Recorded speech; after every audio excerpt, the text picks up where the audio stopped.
नमस्कार मंडळी, चला तर तुमच्या सगळ्यांचं मनापासून स्वागत आहे माझ्या एका नवीन आणि मोठ्या ब्लॉगमध्ये. तर हा आमचा गावाकडचा दुसरा दिवस होता. चहा वगैरे अंघोळी नाश्ते सगळ्यांच्या झाल्या होत्या आणि आम्ही चाललो होतो आता माझ्या बहिणीकडे. आणि ती मळ्यामध्ये राहते, तर म्हटलं चला आपल्याला जायचं आहे ना, तर तिला आता आपण आज भेटून आलं पाहिजे.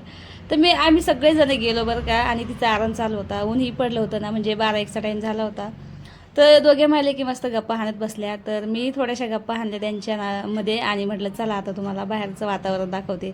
आणि मी 2-3 दिवस गावाकडेच होते बरं का. जास्त काही क्लिप यात घेतले नाही, कारण की मग हे असं होतं ना, आपण फोनच्या नादात लागून जातो, मग बसणं बोलणं काही आपलं होत नाही. त्यामुळे मी एवढे 2च ब्लॉग गावाकडचे बनवलेत आणि मग मस्त एन्जॉय केलं गावाकडं.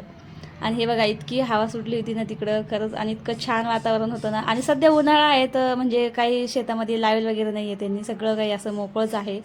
आणि जेव्हा पाऊस पडला ना, तेव्हा तर इतकं हिरवंगार होतं ना, तेव्हा तुम्हाला मी नक्कीच तिथला म्हणजे पावसाळ्यामध्ये ब्लॉग दाखवीन. तर हे बघा, बकऱ्या आहे त्यांच्या इथं, त्यांचंही आम्ही तुम्हाला म्हणजे हे बघा, त्यांच्या बकऱ्या तुम्हाला याच्यामध्ये दाखवल्यात की छोट्याले पिल्लं आहेत, मोठ्याले आहेत.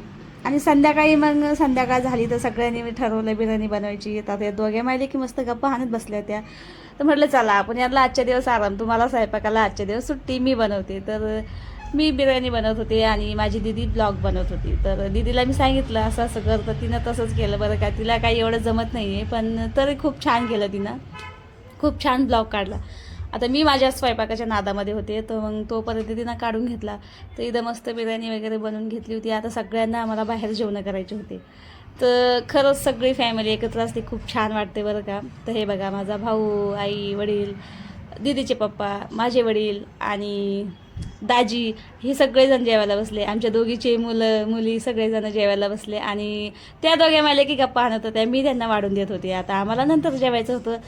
तर जेवणं वगैरे केले, रातभर गप्पा आणल्या, आराम केला. मग सकाळी हे बघा, आता आम्ही निघालो होतो घरी.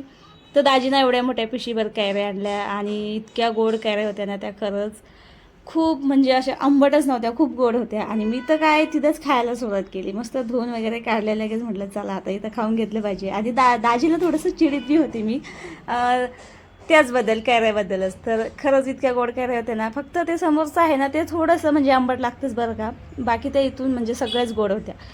आणि मग कैऱ्या म्हटलं की मला खूप आवडते, तर मी तिथंच खायला सुरुवात केली. आणि माझ्याबरोबर माझे वडील, आई तेही खात होते, कारण त्याच्यामध्ये काही थोड्याशा म्हणजे पिकेल बी होत्या.